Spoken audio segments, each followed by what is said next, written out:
सही बच्चों को नमस्कार। मैं हूं आपका अपना कुलदीप कुमार। स्वागत करता हूं कैल में फिर से एक बार। तो मेरे प्यारे बच्चों, आज हम लोग लेके आए हैं आपके लिए एक प्यारा प्यारा वन शॉट, ठीक है, इकोनॉमिक्स का। जो चैप्टर हमारा कौन सा है? Sector of the Indian economy. एक बात सुनो, चैप्टर बड़ा प्यारा है, बहुत सिंपल भी है। कुछ लोगों को सिंपल लगता है, कुछ लोगों को थोड़ा डिफिकल्ट सा लगता है, पर मैं आपको बताऊं, इस चैप्टर की खास बात यह है कि आपको यहाँ पे जानने को मिलेगा कि हमारी जो इकोनॉमिक है, जो हमारी इकोनॉमिक्स है इंडिया की या फिर इंडियन इकोनॉमी है, वो किन बेसिस पे बटी हुई है। ठीक है जी। साथ साथ हम लोग इनमें कुछ क्वेश्चंस को भी जानेंगे, हम क्वेश्चन भी स्टडी करेंगे।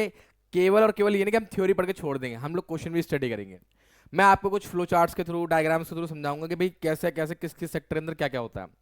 इस चैप्टर के अंदर हम लोग वो चीजें पढ़ेंगे जो मोस्ट प्रोबेबली नहीं, 99 100% नहीं, 200% आपके पेपर में आनी आनी है। और माँ काल के नाम पे आएगी जी, हाँ बिल्कुल जरूर आएगी और पक्का आएगी। आप मेरी बात को बड़े ध्यान सुनना कि चैप्टर जो बेसिकली है, हमारी जो इकोनॉमी है वो कुछ 3 सेक्टरों में बटी हुई है। ऐसा आप लोगों को तो मालूम ही, ऑब्वियस सी बात है, प्राइमरी, सेकेंडरी, क्या टर्शरी। ठीक है, बात पता नहीं, पता वाली बात। अब लेकिन उनके अंदर हमें और थोड़ा डीप कंटेंट पढ़ना पड़ेगा, क्योंकि जब चैप्टर आपका, जब आप लोग क्या करोगे, जाओगे क्या नाम अपना चैप्टर को पढ़ने के लिए, तो ऑब्वियस सी बात है एग्जाम टाइम में इतना टाइम तो होगा नहीं सर कि पूरा एसएसटी के चैप्टर पढ़ लें। ये इतना समय तो होगा नहीं। या फिर आपके पास इतना समय होगा कि नहीं गुरुजी हम तो पूरी एनसीईआरटी चार्ट लेंगे, नहीं होगा ना। तो उस टाइम पर हमारे ये वन शॉट आप लोगों के काम में आएंगे। ठीक है ना। चलिए शुरुआत करते हैं महाकाल के नाम पे, और ठोको जी हाँ, क्या लाइक ठोको महाकाल के नाम पे। चलिए पहला, तो हमारे सामने शुरुआत करते हैं, लो जी लो। सबसे पहले हमने हमारे बात करी कि सेक्टर को डिफाइन करने की कोशिश करिए। यहाँ पे सेक्टर को डिफाइन करने की कोशिश करिए। सेक्टर बेसिकली क्या होते हैं? सेक्टर मेरे बच्चे, अगर हम बात करें, छोटी छोटी सी बात करें, तो सेक्टर हमारी बहुत सिंपल चीज़ है, बहुत ही सिंपल है, बहुत सरल चीज़ है। ठीक है, देखो जी, पहले मैं थोड़ा सा हल्का सा कैमरा एडजस्ट करूँ, क्योंकि हल्का सा डीजे वाले बाबू मेरा गाना बजा दो। ये हाँ, ये ए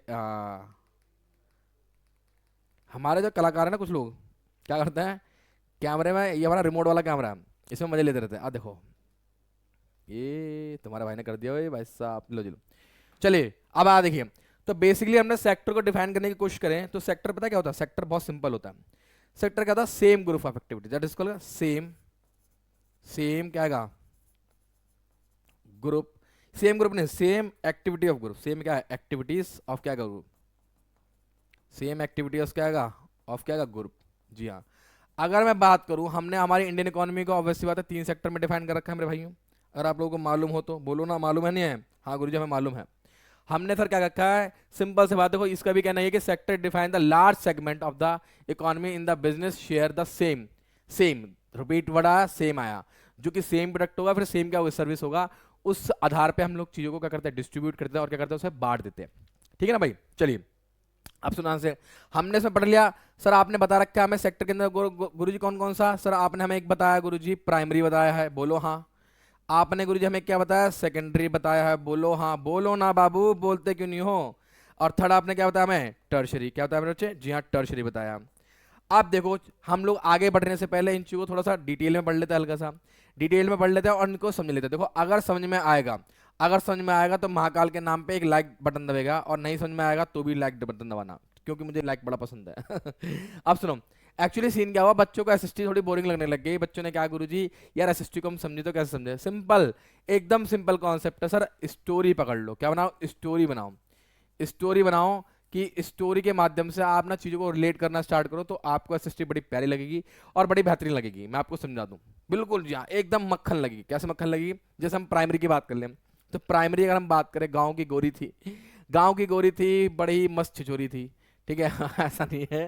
तो गाँव की गोरी थी, तो ऑब्वियस सी बात है, तो गाँव की गोरी किसकी बात कर रहे हैं? हम प्राइमरी की बात कर रहे हैं। अब छिछोरी वो इसलिए थी क्योंकि हवा घूमने आती थी, सामान वामान बिजनेस, सामान वामान मतलब क्या बनाती, वस्तु बनाती थी। तो हम किसकी बात कर रहे हैं? सेकेंडरी की बात कर रहे हैं। जब वो ऑटो में घूमने जाया करती थी, तो दैट इज कॉल्ड क्या? टर्शरी की बात कर रहे हैं। समझ गए? 3 कॉन्सेप्ट समझ आ गए। गाँव की गोरी, सामान बनाती थी और ऑटो में जाती थी, तो तीनों चीजें क्लियर हो गई, प्राइमरी, सेकेंडरी और क्या? टर्शरी। अब तुम कहो गुरुजी क्या बकवास कर रहे हो, देखो जरा ध्यान से, अब समझाता हूँ। ये रहा हमारा, that is called primary sector. तो प्राइमरी सेक्टर के हमने बात कर ली, तो प्राइमरी सेक्टर के अंदर बेसिकली इसके अंदर वो सारी एक्टिविटीज आती हैं जो हमारी एग्रीकल्चर बेस है, नेचुरल बेस है, या फिर हमारा सर क्या होता है? फिशिंग, डेयरी है ना, फार्मिंग हो गया, इवन एक्सक्रिशन, एक्सट्रैक्शन, एक्सट्रैक्शन मतलब समझते हैं ना, वो माइनिंग वगैरह जो हम करते हैं, इसमें भी हम इंक्लूड करते हैं उस चीज को। ठीक है, ठीक है। डेट इज कॉल्ड हमारा प्राइमरी सेक्टर। प्राइमरी सेक्टर मतलब sir the goods, the sector in which goods are produce, natural resource, जिसमें हम जो गुड्स है नेचुरल रिसोर्स से बनाते हैं। और बेसिकली अभी देखा है तो रॉ मटेरियल होते हैं, जैसे हमारा दूध है, तो दूध लोग कुछ दूध से पनीर बनाते हैं, घी बनाते हैं, दही बनाते हैं, मक्खन बनाते हैं, लेकिन कुछ लोग दूध को रॉ मतलब कच्चा ही पी लेते हैं। लेकिन वो जो कच्चा पीने वाला है बेसिकली उनको हम इसमें इंक्लूड नहीं करेंगे। हम लोग देखेंगे कि दूध क्या एक रॉ मटेरियल है। तो जितने भी रॉ मटेरियल होते हैं जो कि नेचुरल प्रोसेस से, ये एग्रीकल्चर प्रोसेस से सामने आते हैं, डेट इज कॉल्ड क्या, बोलो, प्राइमरी सेक्टर होता है। सेकेंडरी में अगर हम बात करें, सेकेंडरी हमारा बहुत सिंपल है मेरे भाई। सेकेंडरी गुरु सिंपल इसलिए क्योंकि सर इसके अंदर वो सभी प्रकार की एक्टिविटी आती हैं जिसमें हम रॉ मटेरियल से हम लोग क्या बनाते हैं जी हाँ, गुड्स को मैन्युफैक्चर करते हैं, फिर फिनिश गुड्स में, I repeat my dear, that is called क्या, फिनिश गुड्स। जी हाँ, इसको हम लोग फिनिश गुड्स में क्या करते हैं बेटा, तब्दील करते हैं। डेट इज कॉल्ड बच्चे हमारा क्या कहलाएगा, सेकेंडरी सेक्टर। लोहा बना रहे हो, कूलर बना रहे हो, कंप्यूटर बना रहे हो, ठीक है, टीवी बना रहे हो, फ्रिज बना रहे हो, एसी बना रहे हो, ये जितनी भी सब चीजें हैं मेरे बेटे, सबके सबके इसमें आते हैं मेरे बेटे, इसी के अंदर आती हैं। क्लियर है नहीं क्लियर है, ठीक है। नाउ नेक्स्ट अगर हम बात करें टर्शरी सेक्टर की, सर टर्शरी बेसिकली नॉन, जी हाँ, non producing, that is called क्या, नॉन प्रोड्यूसिंग गुड्स। जी हाँ, नॉन प्रोड्यूसिंग क्या, गुड्स, या फिर आप कह लो इसके अंदर कोई भी फिजिकल आइटम क्या नहीं होता है, प्रोड्यूस नहीं होता, not physical item, that is called no क्या आएगा, फिजिकल आइटम। आप गुरुजी ये फिजिकल आइटम क्या हो गया, गुरुजी फिजिकल आइटम क्या हो गया बाबू, फिजिकल आइटम का मतलब ये हो गया यहाँ पे कि आप यहाँ पर किसी वस्तु को नहीं बनाओगे, सिर्फ लोगों को सेवा दोगे। अब मुझसे आप पढ़ रहे हो, ये क्या सेवा ही तो है, मैं आपकी सेवा ही तो कर रहा हूँ मेरे मालिक, मैं आपकी सेवा ही तो कर रहा हूँ आपको पढ़ाकर, क्या मैं आपके लिए कोई वस्तु बेच रहा हूँ, नहीं बेच रहा। अब तुम कहोगे गुरुजी आप कोर्स बेच रहे हो, भाई कोर्स बेचना अलग चीज़ है, वो वस्तु नहीं है, वो एक कंटेंट बेच रहे हैं हम लोग जो ऑलरेडी हम सर हमारे पास बना हुआ है, ठीक है। या फिर आप ऐसा समझते हो हम लेकिन अपनी जो स्किल है उस स्किल को हमने सर क्या करा, लेक्चर के माध्यम से, ठीक है, यूट्यूब के माध्यम से, क्लास के माध्यम से हम आप लोगों को डिलीवर कर रहे हैं। डेट इज कॉल्ड क्या, हमारा टर्शरी सेक्टर। यानी कि बेसिकली हम इसको क्या बोलेंगे, सर्विस सेक्टर कहेंगे, चाहे वो ट्रांसपोर्ट हो, बैंकिंग हो, मेडिकल फैसिलिटी हो, लॉयर हो, ठीक है ना, ठीक है, ध्यान रखना उसके बाद को, ऑटो वाला हो, ई रिक्शा वाला हो, ये सभी के सभी हमारे बच्चे क्या होता है, that is called all these are क्या बोलेंगे हम इसको, टर्शरी सेक्टर। क्या विपक्ष को मेरी बात समझ आ रही है, बोलिए। माँ काल के नाम पे जी हाँ, ठोको लाइक, लो जी लो, चलो जी नेक्स्ट अगला। अब देखो बात करता है कंपेयरिंग द थ्री सेक्टर। अब हम तुलना करने आ रहे हैं, तो तुलना क्यों करेंगे मैं बताता हूं आपको। तुलना के पीछे एक लॉजिक है।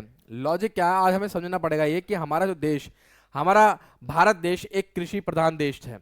हमारा भारत देश एक क्या बेटा, कृषि प्रधान देश है। और ये कृषि प्रधान जो देश है मेरे बच्चे, कहीं ना कहीं पूरा का पूरा डिपेंड किस पे, कृषि पे था, जीडीपी के समय, सॉरी इंडिपेंडेंस के समय। जब भारत देश आजाद हुआ तो सारी की सारी जो जीडीपी थी ऑलमोस्ट जो डिपेंड थी किसके ऊपर, एग्रीकल्चर के ऊपर डिपेंड थी। पर हमने धीरे धीरे मैन्युफैक्चरिंग के अंदर हाथ हमारा, मैन्युफैक्चरिंग से हम लोग किस पे आ गए बेटा, थर्ड सेक्टर है, टर्शरी सेक्टर के अंदर आ गए। और आज कहीं ना कहीं हमने इन सब चीजों को करा, बहुत अच्छे से बिल्डअप करा, ठीक है। ध्यान सुनो क्या कहा, इन 2013-14 में tertiary sector surpass the primary sector as the India क्या, लार्जेस्ट प्रोड्यूसिंग सेक्टर। देखो जी ये बात सुनो, 13-14 में कर्मकांड हुआ, बोलो कौन सा कर्मकांड हुआ गुरुजी, कांड ये हो गया कि 13-14 के अंदर कहीं ना कहीं हमारे प्राइमरी सेक्टर को पीछे पिछाड़ दिया किसने, हमारे आईटी सेक्टर ने। मतलब ये होगा कि आज की डेट में हमारे इंडिया के अंदर जो कंट्रीब्यूशन है एम्प्लॉयमेंट का, जीडीपी का, वो टर्शरी सेक्टर का धीरे धीरे बढ़ गया। पूछो कैसे, बोलो बाबू कैसे, मैं तुम्हें बताऊंगा कैसे, पूछो कैसे। आज की डेट में मैं अपना एग्जांपल भी लूंगा, मैं अपने खुद की बेइज्जती करूंगा इस एग्जांपल के अंदर। कुछ ना बन पाओ तो टीचर जरूर बन जाना, ठीक है, कुछ ना बन पाओ तो टीचर जरूर बन जाना। अगर आईआईटी से बीटेक कर लो, कुछ ना बन पाओ तो टीचर बन जाना। अगर नीट दे के डॉक्टर ना बन पाओ तो क्या बन जाना, टीचर बन जाना। अगर एसएससी का एग्जाम ना निकले तो क्या बन जाना, टीचर बन जाना। अगर जिंदगी में कुछ भी ना कर पाओ तो टीचर तो बन ही जाना। समझे बात, नहीं समझे? तो यही चीज है सर्विस सेक्टर के अंदर, ऐसी ऐसी चिरांदे घुस गई, ऐसे ऐसे बंदे घुस गए जिनको कुछ मिल ही नहीं रहा। फैक्ट बात है यार, झूठ की बोलूंगा, मैं सच्चाई बोल रहा हूँ। अब तुम कहो गुरुजी तुम भी कुछ नहीं बन पाए, बिल्कुल ऐसा नहीं है, अभी नहीं बन पाए। किसी किसी का पैशन भी होता है टीचिंग करना, ठीक है ना, किसी किसी का पैशन भी होता है, लेकिन एक होता है बाय चॉइस और एक है चॉइस बना देना किसी के लिए। तो भाई मेरा तो बाय चॉइस था, किसी के लिए टीचिंग चॉइस बन जाती है। जैसे मैं आपको एग्जांपल दे रहा हूँ, कुछ लोग जाते हैं कि चलो भैया हम लोग क्या करेंगे भाई, नीट की तैयारी करेंगे, इंजीनियरिंग की तैयारी करेंगे, और फिर पार्ट टाइम ट्यूशन पढ़ाना चालू करते हैं। जब उन्हें महसूस होता है कि यार इंजीनियरिंग से ज़्यादा, मेडिकल से ज़्यादा तो अच्छा खासा पैसा हम लोग टीचिंग में कमा लेंगे, तो क्या बन जाते हैं, टीचर बन जाते हैं। जस्ट इमेजिन, है नहीं है? तो वही सीन यहाँ पे भी है, ठीक है जी। यही वजह है कि टर्शरी सेक्टर इतना ग्रोइंग हो गया। 2013 के बाद से इतनी बाढ़ आ गई कि इसके अंदर इतना बूम पीरियड आ गया कि सर्विस सेक्टर के अंदर लोग घुसे जा रहे हैं। क्योंकि सर्विस सेक्टर के अंदर ना लोगों को, मेरे बच्चे, इन्वेस्टमेंट करने की जरूरत नहीं पड़ती, उनको इन्वेस्टमेंट करने की जरूरत नहीं पड़ती है। पूछो क्यों? वो आते हैं, मुंह उठा के काम करना चालू कर देते हैं। इन्वेस्टमेंट होती भी है पर इतनी लार्ज स्केल पे इन्वेस्टमेंट नहीं होती। लोग चाहें तो एक स्मॉल स्केल पे बिजनेस शुरू कर सकते हैं। जैसे अब आप लोग बोलोगे कि गुरुजी एक पीडब्ल्यू वाला है, मैं नाम ले रहा हूँ, कोई दिक्कत वाली बात नहीं इसमें, भाई सीधी सी बात है, जिसने जो काम किया है बताना तो पड़ेगा। अब पीडब्ल्यू वाला उसने बल्ब में पढ़ाया, उसमें पढ़ाया, उसमें पढ़ाया, लेकिन धीरे धीरे उसने क्या करा, उसे मालूम था, उसको मालूम था कि कम इन्वेस्टमेंट पे वो यही काम कर सकता है, और उसने उसी कम इन्वेस्टमेंट को आज यूनिकॉर्न कंपनी में क्या कर दिया, पेश कर दिया। तो भाई यही तो सर्विस सेक्टर की खास बात है कि इसके अंदर कोई भी मुंह उठा के अपना एक औचित्य बना सकता है। मैं ही बना सकता हूँ, मैं बनाऊंगा, महाकाल के नाम पे ठोको। जी हाँ। अब सुनो, क्या क्या बेटा, हॉस्पिटल, एजुकेशनल इंस्टीट्यूशन हो गए, किसी प्रकार का पोस्ट ऑफिस हो, टेलीग्राम ऑफिस हो, ठीक है, जियो वाला अपना नंबर बेच रहा है, वोडाफोन वाला नंबर बेच रहा है, ये सब क्या कर रहे हैं, सर्विस सेक्टर तो है। यही वजह है कि आज की डेट में इंश्योरेंस कंपनी ले लो, हेल्थ इंश्योरेंस ले लो, मेडिक्लेम ले लो, दबा के, जी हाँ दबा के खूब बिक रहे हैं। लोगों को क्रेडिट कार्ड के टारगेट दिए जा रहे हैं, लोगों को सेलिंग के टारगेट दिया जा रहा है। भाई साहब ये सब कुछ किस में आता है, सर्विस सेक्टर में आता है। और आज की डेट में लोगों को मालूम है कि वो अपनी फैक्ट्री नहीं खोल सकते। आज की डेट में लोगों को मालूम है सर वो अपना बिजनेस नहीं चला सकते, तो क्या करते हैं, वो सर्विस सेक्टर में आते हैं। यही वजह है कि इंडिया में सरपास प्राइमरी सेक्टरों को सरपास कर दिया मेरे बच्चे, हमारे टर्शरी सेक्टर्स को सरपास यानी कि पीछे छोड़ दिया। ठीक है, अगला सुनो, the growth of the agriculture and the industry leads to the growth of the service. जी हाँ बिल्कुल सही बात है। जैसे इसके पीछे लॉजिक भी समझो, इसके पीछे लॉजिक भी समझो। पूछो क्या, एग्रीकल्चर बढ़ा, अगर एग्रीकल्चर बढ़ा, ठीक है ना सर, ऑब्वियस बात है इंडस्ट्री बढ़ी, एग्रीकल्चर बढ़ा, इंडस्ट्री बढ़ी, मैन्युफैक्चरिंग बढ़ी। तो भैया एक बात बताओ, आप लोग क्या बना रहे हो, क्या बना रहे हो बेटा, अगर आप लोग क्या बना रहे हो, गुड्स बना रहे हो, मान लो आप लोग गुड्स बना रहे हो, है ना, उनको बेचेगा कैसे? एप्पल ने 15 लॉन्च कर दिया, एप्पल ने 16 लॉन्च कर दिया, हमें पता कैसे लगेगा कि 15 आ रहा है, हमें पता कैसे लगेगा 16 आ रहा है? भैया वो ऐड करता नहीं करता। तो एडवर्टीजमेंट भी क्या होगा मेरे बच्चे, हमारा सर्विस सेक्टर में आ गया। मेरे भाई आपने बोला गुरुजी कैल्विन ने अपना लॉन्च करा, कैल्विन ने अपना कोर्स लॉन्च करा, कैसे पता लगा आप बच्चों को कि कैल्विन ने कोर्स लॉन्च करा? इंस्टाग्राम, टेलीग्राम, फलानाग्राम, फेसबुक, व्हाट्सएप, व्हाट्सएप हो गया, ठीक है, एडवर्टीजमेंट हो गया। तो बेटे ये सब चीजें हमारी सर्विस सेक्टर में आती है। तो कहीं ना कहीं एग्रीकल्चर हो, चाहे हमारा कैसे इंडस्ट्री हो, चाहे हमारी कोई भी हो, ये सभी के सभी क्या करते हैं, जितना ये ग्रो होंगे उतना ही क्या ग्रो होगा हमारा बच्चे, हमारा आईटी सेक्टर हो, ठीक है, थर्ड सेक्टर या फिर टर्शरी सेक्टर ग्रो होगा। तो कहीं ना कहीं सर्विस सेक्टर और इंडस्ट्री ने भी इसको क्या करा, आगे बढ़ाने में मदद करी है। क्या पीपल्स इनकम ग्रो, ठीक है, एंड दे बिगेन टू क्या डिमांड द एडिशनल एनिमिटीज। जैसे जैसे लोगों की इनकम बढ़ती है वो अच्छी अच्छी चीजें चाहते हैं। जैसे मान लो मेरी इनकम मान लो 10,000 रुपये है, मेरी इनकम मान लो 10,000 रुपये है, तो भाई ऑब्वियस सी बात है मैं पहले क्या करूंगा, अपने 20 बच्चों के लिए रोटी पानी का इंतजाम करूंगा। मेरी इनकम भाई 10,000 की जगह 10 लाख हो गया अचानक से, ठीक है, पांडा सर अमीर हो गए, पांडा सर के पास अंधा पैसा आ गया, ठीक है, तो भाई साहब एक बताओ मैं क्या करूंगा, मैं दबा के अय्याशी करूंगा, दबा के दारू पीऊंगा, दबा के नशे करूंगा, 20 बच्चों को भी नशे करवाऊंगा, क्लब जा रहा हूँ, पार्टी जा रहा हूँ। ऑब्वियस सी बात है यार, जैसे जैसे मेरे पास इनकम लेवल बढ़ेगा वैसे वैसे क्या होगा सर, मेरी इच्छाएं भी बढ़ेंगी। जस्ट लाइक दैट, मैं टूरिज्म करूंगा, मैं बेटा शॉपिंग पे जाऊंगा, मैं प्राइवेट हॉस्पिटल में घुसूंगा, मेरे बच्चे प्राइवेट स्कूल में पढ़ेंगे, प्रोफेशनल क्या होगा, ट्रेनिंग लूंगा, ये सब काम करूंगा, समझो। तो यह कहीं ना कहीं क्या हुआ, कहीं ना कहीं ये तो है कि इनकम के बढ़ जाने से बाकी चीजों पे भी क्या इम्पैक्ट पड़ा। तो इनकम के रेज होने से क्या हुआ, सर्विस सेक्टर है, टूरिज्म सर्विस में आता है, शॉपिंग सर्विस में आता है, प्राइवेट हॉस्पिटल सर्विस में आते हैं, प्राइवेट स्कूल सर्विस में आते हैं, प्रोफेशनल जैसे वकील हो गया, लॉयर हो गया, ये सब किस में आते हैं, सर्विस में आते हैं, एमबीए सर्विस में आता है, लगा लो महाकाल के नाम पे, देखो आप। तो कहीं ना कहीं गुरुजी क्या हुआ, इनकम हो, इंडस्ट्री हो, एग्रीकल्चर हो, ये सब के सब आपस में इंटर रिलेटेड होकर हमारे टर्शरी सेक्टर को बढ़ा रहे हैं। यही वजह है कि टर्शरी सेक्टर ने एग्रीकल्चर सेक्टर को सरपास यानी कि पीछे छोड़ दिया महाकाल के नाम पे, ठीक है ना। चलो जी, नाउ नेक्स्ट आप देखो, ये है GDP by primary sector, secondary sector and क्या टर्शरी सेक्टर। ये कुछ डाटा दे रखा है मैं महाकाल के नाम पे, आपके यूज में भी दे रखा था, क्या बोलते हैं एनसीईआरटी में भी दे रखा था। तो मेरे भाई एनसीईआरटी में देखो देखो देखो कि ये डाटा कितना चुन्नू सा है, ये है करोड़ों में, कितना करोड़ों में हमारी जो नेटवर्थ थी यानी कि जीडीपी जो थी ऑलमोस्ट 5 लाख करोड़ के आसपास की थी, मतलब अब थी, या फिर आप इसको बोल सकते हो 6-7 करोड़ मान सकते हो, 6 या 7 करोड़ के आसपास कहाँ थी ये, इसमें थी मेरे बेटे, हमारी ये 1973-74 में थी। लेकिन आप देखो ये वाला जो है प्राइमरी को दर्शा रहा है, ब्लू वाला, और ये जो रेडिश है, ये रेडिश है, पता नहीं क्या ऐसे बोल देंगे, हम लोग बोलेंगे महरून बोल सकते हैं, महरून। महिलाओं को ज्यादा मालूम होगा कलर कौन सा, तो ये महरून कलर हो गया, ये हमारा सेकेंडरी हो गया, और टर्शरी हमारा कौन सा, ग्रीन हो गया। अब आप देखो यहाँ पे एग्रीकल्चर का रूल बहुत तगड़ा है, लेकिन अगर हम बात करें 13-14 के अंदर, 13-14 के अंदर कर्मकांड हुए बहुत सारे, लोगों ने सर इसमें भी ग्रो करी, लोगों ने इसमें भी ग्रो करी, लेकिन इन दोनों ने मिलकर सर किसकी ग्रोथ करवा दी, हमारे टर्शरी सेक्टर की ग्रो करा दी। और यही वजह कि आज हमारी जो जीडीपी करीबन 55 लाख क्या करोड़ रुपए के आसपास की पहुंच चुकी है। जस्ट इमेजिन, समझे समझे। चलो जी, तो भाई साहब क्लियर हो गया। अब आगे देखो, ये हो गया तुलना। अब देखो यहाँ पे, अब share of sector in GDP. अब देखो हम शेयर चेक करें, शेयर मतलब परसेंटेज चेक करेंगे कि किसका कितना परसेंटेज रहा है जीडीपी के अंदर। अगर हम बात करें तो ऑलमोस्ट लगा लो, यहाँ पर देखो ऑलमोस्ट लगा लो सर जी, क्या एग्रीकल्चर उसका क्या है, मतलब सेम सेगमेंट चल रहा है, थोड़ा बस ये क्या थोड़ा ऊपर से चल रहा होगा। लेकिन अगर हम बात करें यहाँ पर, अगर हम बात करें तो सर यहाँ पे देखो 13-14 में क्या हुआ सर जी, इसका शेयर यानी कि हमारे जो टर्शरी सेक्टर है इसका शेयर ज़्यादा बढ़ गया। ऑब्वियस सी बात है भाई, ये तो ग्रोइंग हुआ, ये डाउन हो गया। परसेंटेज डाउन क्यों हो गया? परसेंटेज डाउन होने के पीछे रीजन भी है।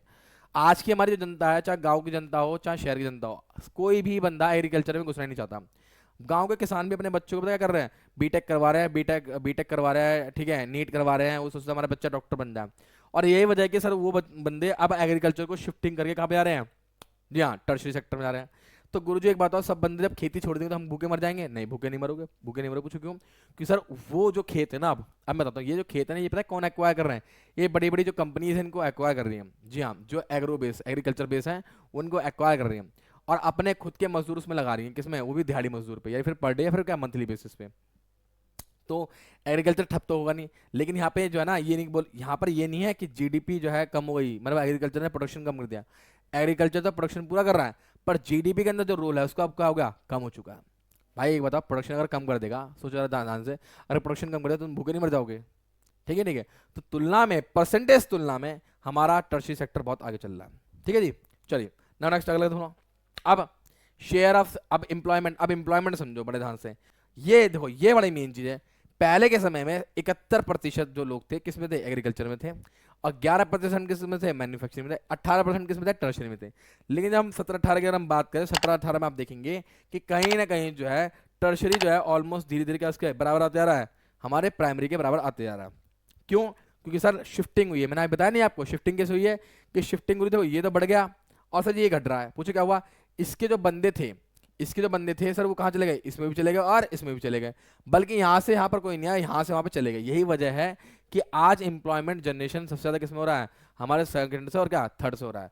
और आने वाले समय में क्या होगा, ये जो नंबर ऑफ एम्प्लॉयमेंट है क्या होगा? और धीरे धीरे क्या होगा? रिड्यूस हो जाएगा। क्यों भैया? ऑब्वियसली बात है, लोग बाग एजुकेशन की तरफ ज़्यादा भाग रहे हैं। अब बंदा कोई एजुकेशन करके ये तो काम करेगा नहीं कि हाँ लो जी लो भैया हल चलाएगा। भैया ऑब्वियसली बात है, बहुत सारे इंजीनियर देखे मैंने, क्या कर रखा है? बीटेक कर रखा है। बीटेक करके करोगे क्या करेंगे? कुछ ही नहीं करेंगे। चाहे भले घर पे खाली बैठ के प्राण दे देंगे, फांसी लगा लेंगे, पर काम नहीं करेंगे। क्यों काम नहीं करेंगे? क्योंकि उन्हें सिखाया जाता है कि तुमने बेटा इंजीनियरिंग करी है, तुम इंजीनियर हो। इंजीनियर मतलब बहुत बड़ी पोस्ट है तुम्हारी, तुम भगवान से भी परे हो। और यही एटीट्यूड और घमंड की वजह से इनकी जिंदगी झंड हो जाती है। ऐसा मेरा कहना नहीं है, ऐसा डाटा का कहना है। मेरा तो कहना है कि बीटेक करो, नीट करो, जेई करो, सब कुछ करो। ठीक है जी, आ जाओ नेक्स्ट देखो। अब तुम कर रहे हो गुरुजी, तुम तो मोटिवेट भी कर रहे हो, डिमोटिवेट भी कर रहे हो। देखो भाई, टीचर का काम यही होता है, दोनों चीज़ करनी है। मेरे को आपको मोटिवेट भी करना है, डिमोटिवेट भी करना है। ठीक है, लेकिन एक बात सुनना ध्यान से, कि कोई भी चीज़ करो अच्छा करो, बस बढ़िया करो, है नहीं यार। चाहे आप कुछ भी फील्ड में जाओ, चाहे साइंस हो, कॉमर्स हो, आर्ट्स हो, बट कोशिश ये करो कि बेस्ट से बेस्ट करने की कोशिश करो। ठीक है जी, चलो ना नेक्स्ट। नेक्स्ट आगे कहता है, अब कहता है growing importance of tertiary sector. भाई ग्रोइंग इंपॉर्टेंस क्या भाई, इसकी इंपॉर्टेंस क्या है, इसका मैथ क्या समझो। कह रहा in any country several services such as hospital. कोई भी कंट्री हो सर, उसमें हॉस्पिटल हो, चाहे वो एजुकेशनल इंस्टीट्यूशन हो, चाहे वो पोस्ट ऑफिस हो, टेलीग्राफ ऑफिस हो, पुलिस स्टेशन हो, कोर्ट्स हो, विलेज एडमिनिस्ट्रेशन ऑफिस हो, म्यूनसिपल यानी एमसीडी वगैरह हो, डिफेंस हो, ट्रांसपोर्ट, बैंक, इंश्योरेंस कंपनी, सब कुछ चाहिए होती है। चाहे कोई भी कंट्री हो, चाहिए नहीं चाहिए होती है। अगर हम बात करें the development of agriculture and industrial sector lead to development of क्या सच एज सर्विस। जितना हमारा एग्रीकल्चर बढ़ेगा, मान लीजिए एग्रीकल्चर सेक्टर में बहुत ग्रोइंग हो रहा, मान लो हमारी इंडस्ट्रीज बढ़ रही है, अब माल बनेगा, जब माल बनेगा तो ट्रांसपोर्ट होगा, नहीं होगा? ट्रांसपोर्ट होगा, पैसा आएगा जाएगा, लेन देन किससे हो रहा है? बैंक के थ्रू हो रहा है। कम्युनिकेशन किससे हो रहा है? टेलीफोन से हो रहा है नहीं? रोड रोड चाहिए होंगे, है ना? तो इंडस्ट्री ऑब्वियसली रोड बनाएगी, और इंडस्ट्री वस्तु बना रही है, कैमरा बना रही है, टेलीफोन बना रही है, फ्रिज बना रही है, सब कुछ बना रही है। तो ये सब बिकेंगे नहीं बिकेंगी? आप सोचो, ये सब बेची जाएंगी। तो इन सबको बेचने के लिए मेरे बच्चे बोलो ध्यान से क्या करना पड़ेगा हमें, कि मार्केटिंग करनी पड़ेगी। तो कहीं ना कहीं हर एक चीज़ ना किसी न किसी चीज़ का आपस में इंटरलेटेड है। देखो ये ना कि डेवलपमेंट किसका होगा बेटा? प्राइमरी सेकेंडरी विल बी क्या डिमांड फॉर क्या सर्विस। ऑब्वियस सी बात है, अगर प्राइमरी और सेकेंडरी बढ़ते हैं तो किसकी डिमांड करेंगे वो? उन्हें सर्विस की डिमांड चाहिए होगी। बोलो हाँ। हाँ, अब आगे सुनो क्या कहता है। क्या है? एज द इनकम, सुनो, as the income level rise, जिस जिस जैसे जैसे इनकम बढ़ेगी, अभी अभी मैंने समझाया था, अभी मैंने समझाया था, जैसे जैसे इनकम बढ़ेगी, जैसे जैसे चीज़ें बढ़ेंगी, तो ऑब्वियस सी बात है गुरुजी क्या होगा, हमारे पास क्या होगा, हमारी डिमांड बढ़ेगी। ऑब्वियस सी बात है, मान लो मैं ही हूँ, मान लो मैं ही हूँ, मेरे पास क्या, मुझे मालूम है कि 50,000 रुपये महीने कमाना है, अचानक से मैंने 55 कमा लिए, तो उन 5,000 रुपये की मैं क्या करूँगा, अय्याशी कर लूँगा। और वैसी बात है, घूमूंगा फिरूंगा, ठीक है, पार्टी शार्टी करूंगा। तो भैया ये जो पैसा है पार्टी शार्टी में जब जाएगा तो कहाँ कहाँ जा सकता है, शॉपिंग में जा सकता है, टूरिज्म पे जा सकता है। क्या पता मैं उस हाई लेवल इनकम को या फिर बढ़ी हुई इनकम से अपने बच्चों के लिए या फिर अपने अपने लिए प्राइवेट हॉस्पिटल में इलाज कराऊं। अभी तो मैं सरकारी या फिर खैराते हॉस्पिटल में जा रहा हूँ, है नहीं है सर, प्रोफेशनल ट्रेनिंग इंस्टीट्यूट में चला जाऊँ मैं एमबीए वगैरह करने के लिए। तो सर यही तो होता है कि ये जनरली कहाँ पाया जाता है, बड़ी सिटीज़ के अंदर पाया जाता है। गाँव के लोगों के पास अगर इनकम एक्स्ट्रा आ भी जाए ना, सर वो हवा जी नहीं करते हमारी तरफ, उस पैसे को बचाते हैं। शहर के लोगों में खास बात होती है, मैं आपको एक बात समझाता हूँ, बहुत ध्यान सुना। एक सर्वे हुआ था जिस सर्वे के अंदर ये बताया गया कि इंडिया में जितने भी एप्पल वाले फोन हैं, जितने भी आईफोन वाले बंदे हैं, 80% या 90% बंदों ने आईफोन फाइनेंस करवा रखा है। और उन 90% में से भी जो 60% या 70% लोग हैं वो गरीब जनता है, मिडिल क्लास फैमिली से भी नीचे लोग हैं। तो आप ये समझ सकते हो कि आईफोन इज मतलब क्या बन चुका है हमारे लिए, एक लग्जरी आइटम बन चुका है, लग्जरी नहीं है। अब आज की डेट में आईफोन एक रिक्शे वाले के पास भी है, एक उसके पास भी है। इसलिए मैं आईफोन नहीं खरीदता, मैं तुम्हारा भाई एंड्रॉइड लेता। और जितने भी अमीर आदमी हैं उन सबके पास एंड्रॉइड है, हाँ ऑलमोस्ट लगा लो। ठीक है, चलो जी, अब सुनो। आप कहता है ओवर द पास्ट डिकेट्स, अब तो कुछ दशक बीत गए। सिंपल सी बात है कि लोगों ने आईटी सेक्टर को, यानी कि इंफॉर्मेशन एंड टेक्नोलॉजी जो सेक्टर है उसके ऊपर ज्यादा फोकस करा। और यही वजह है कि कोरोना काल आया। जब कोरोना आया, ठीक है, गो कोरोना गो, कोरोना गो, कोरोना गो, गो कोरोना गो, लोगों ने खूब नारे लगाए, ठीक है, तालियां बजाई, घंटे पीटे, बम फोड़े, दिए जलाए। हुआ कुछ भी नहीं उससे, हुआ कुछ भी नहीं। लेकिन हमारे प्राइम मिनिस्टर कह रहा हूँ, हमारे माननीय श्री श्री नरेंद्र मोदी ने कहा था कि भैया घंटे बजाने हैं, ठीक है, दिवाली बनानी तो बनाओ, कोई दिक्कत नहीं है। तो ठीक है, लेकिन इस समय आईटी सेक्टर भी क्या हुआ, बना रहा, बचा रहा। उसके अंदर रिसेशन भी आया, कमी भी आई, डाउनफॉल आई, पर इतनी डाउनफॉल नहीं आई थी जितनी मतलब कि बाकी सेक्टर के अंदर आ गई थी। मैन्युफैक्चरिंग सेक्टर था उसके अंदर भी डाउनफॉल आ चुका था, ठीक है, बाकी जो सेक्टर से उनके भी, इवन एग्रीकल्चर में धीरे धीरे थोड़ा बहुत डाउनफॉल आया। पर ये जो सेक्टर था आईटी सेक्टर के अंदर ना डाउनफॉल नहीं आया था, वो थोड़ा रिमेन कांस्टेंट था, क्योंकि सर उसका जो बेसिक था वो प्रोडक्ट के ऊपर नहीं था। अच्छा एक बात और थी, अब तुम कहो गुरुजी अगर आईटी सेक्टर प्रोडक्ट बेस नहीं था तो फिर वो कैसे बच गया, मैं बता दो कैसे बच गया। इनके पास इतना सरप्लस था कि आने वाले 6-7 महीने का बिजनेस आराम से चल जाता। और जबकि हमारे पास जो कोरोना काल लगा या फिर जो लॉकडाउन लगा वो 3 से 4 महीने के आसपास का लगा था, तो इन्होंने अपने आप को बहुत रिकवर कर लिया, जल्दी रिकवर कर लिया। परंतु बाकी जो सेक्टर है वो अभी तक अपने आप को रिकवर नहीं कर पाया। अच्छा एक बात और है, बहुत ध्यान सुनना। कोरोना काल आने के बाद ना सब लोगों के पास एक बहुत प्यारा एक्सक्यूज होता है कि सर काम धंधा तो बिल्कुल नहीं है। काम धंधा बहुत है, काम धंधा बहुत है, पर करने वाले की इच्छा हो। आज की डेट में लोग क्या कहते हैं कि सर जी हमारे पास ना, हमें 10,000 नहीं, हमें 10 लाख रुपए की पर मंथ इनकम चाहिए। कहता अच्छा जी क्यों चाहिए, क्या इतना स्किल है?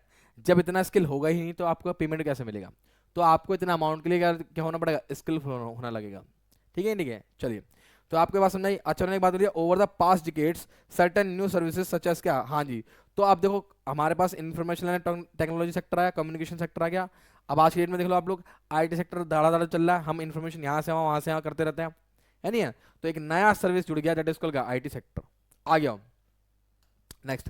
अब है जीडीपी, बहुत प्यारी चीज है GDP, that is called gross domestic product. जी हाँ, सकल घरेलू उत्पाद। हिंदी में क्या कहना है गुरु जी? हिंदी में क्या है हम, सकल घरेलू उत्पाद। ठीक है भाई, क्या बात समझ में आ रही है सबको? सकल घरेलू उत्पाद सर जी क्या हुआ है? मेरी बात को बड़े ध्यान सुनना, इसको मैं बहुत प्यार समझाना चाहूंगा कि किसी देश की सीमा के अंदर अंदर बनाए गए सभी वस्तुओं और सेवाओं के अंतिम मूल्य को हम लोग क्या कहते हैं, जीडीपी कहते हैं। अब तुम कहो गुरुजी हमें कैसे पता लगेगा कि कोई वस्तु अंतिम है या नहीं है ना, कोई वस्तु अंतिम है या नहीं है, हम कैसे पता लगा पाएंगे? आओ मेरे बच्चे, मैं आपको सिखाऊंगा कि कैसे पता लगा पाएंगे, समझो। आज के लिए मेरे पास एक बहुत प्यारा एग्जांपल है महाकाल के नाम पे। जी हाँ, मान लो आपने गेहूं खरीदा, कितने रुपए का? 10 रुपए का गेहूं खरीदा। बड़े ध्यान सुनना, ये बहुत प्यारा एग्जाम्पल है, एकदम चुन्नू सा एग्जाम्पल है। अगर ये भी समझ में ना आए तो जहर खा लेना, ऐसा मैं नहीं कह रहा हूँ, ठीक है? ध्यान सुनना, 10 रुपए गेहूं खरीदा आपने, इससे क्या बनाया था जी? आटा बनाया।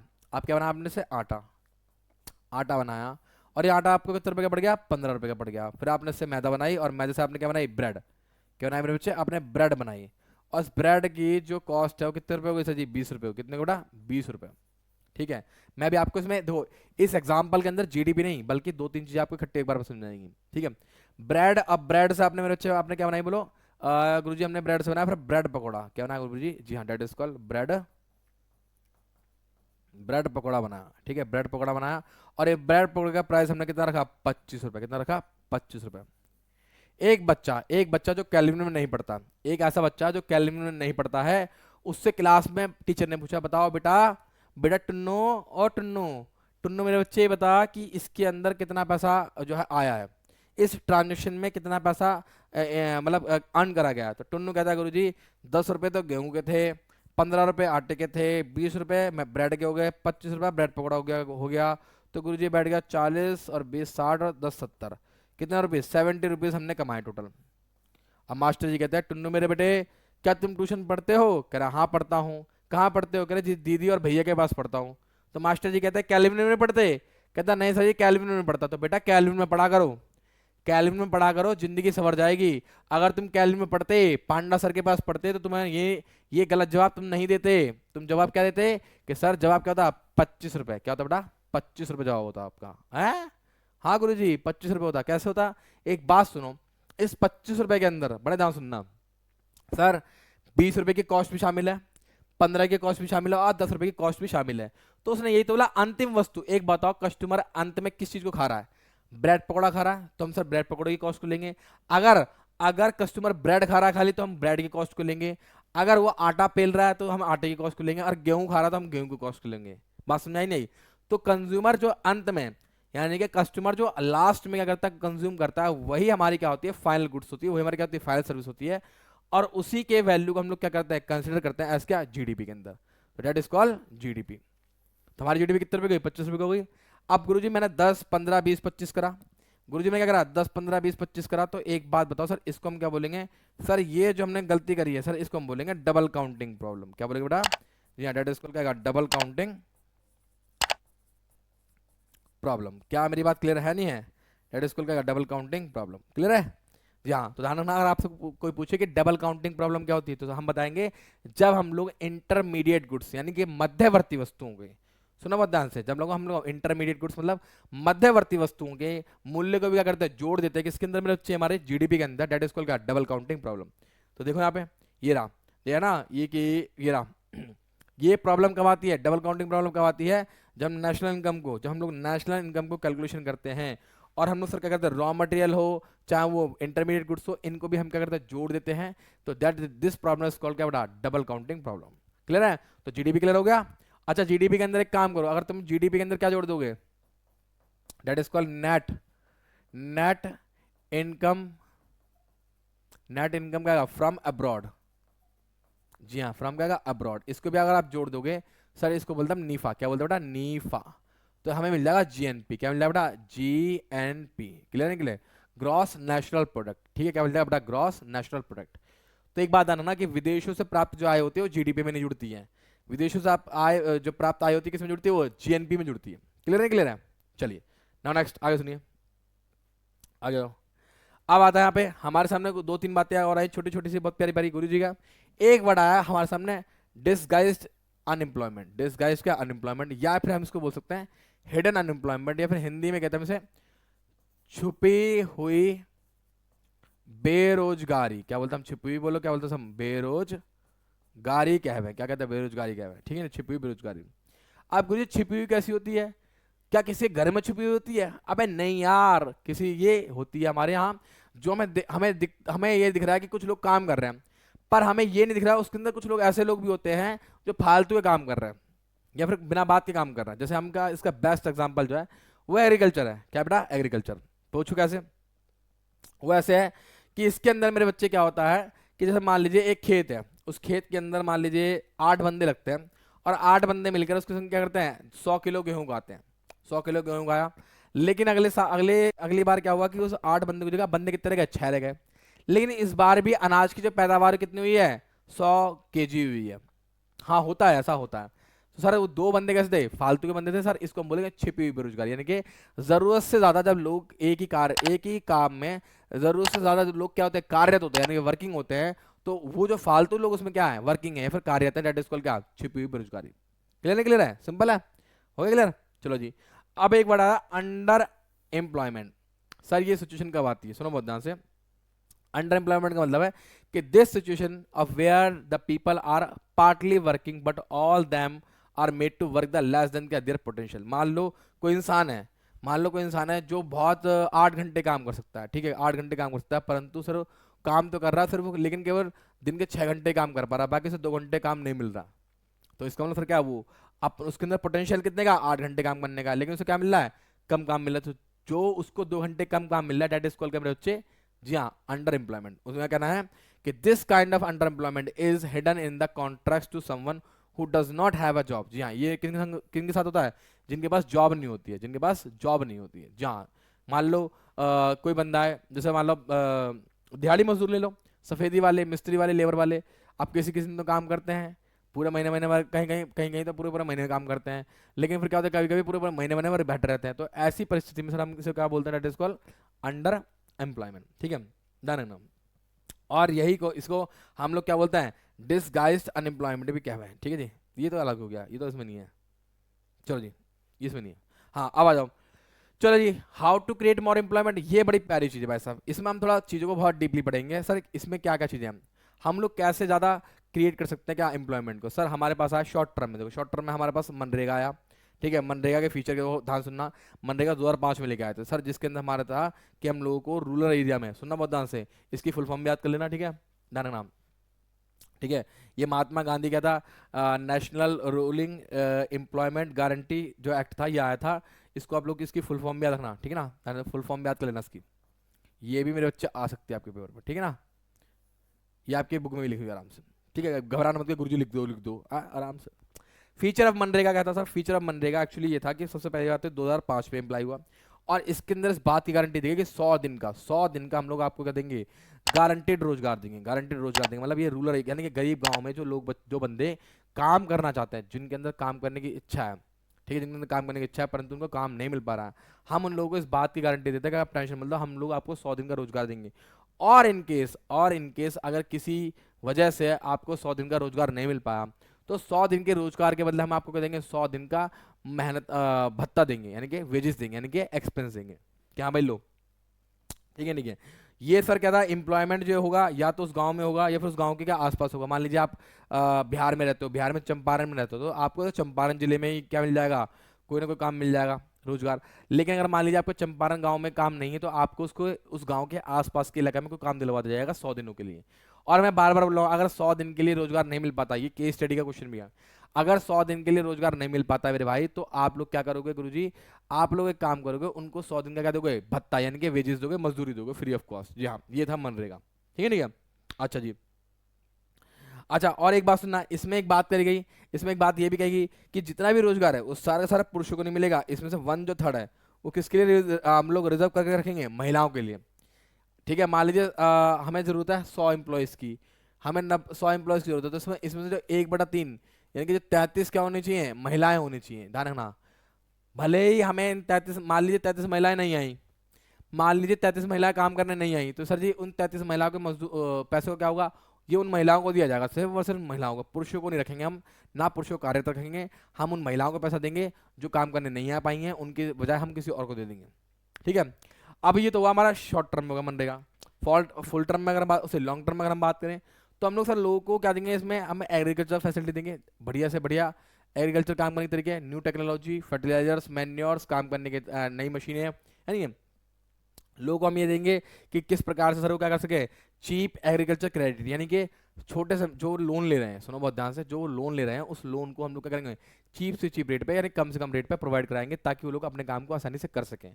आज सबसे बड़ी समस्या क्या है किसान के लिए, जो लोन मिल रहा है उन्हें क्या मिल रहा है, महंगा मिल रहा है। इसीलिए हमने एक नाबार्ड की स्थापना भी की थी, ये भी नहीं आएगा नाबार्ड की स्थापना भी की थी, ठीक है ना, नाबार्ड की।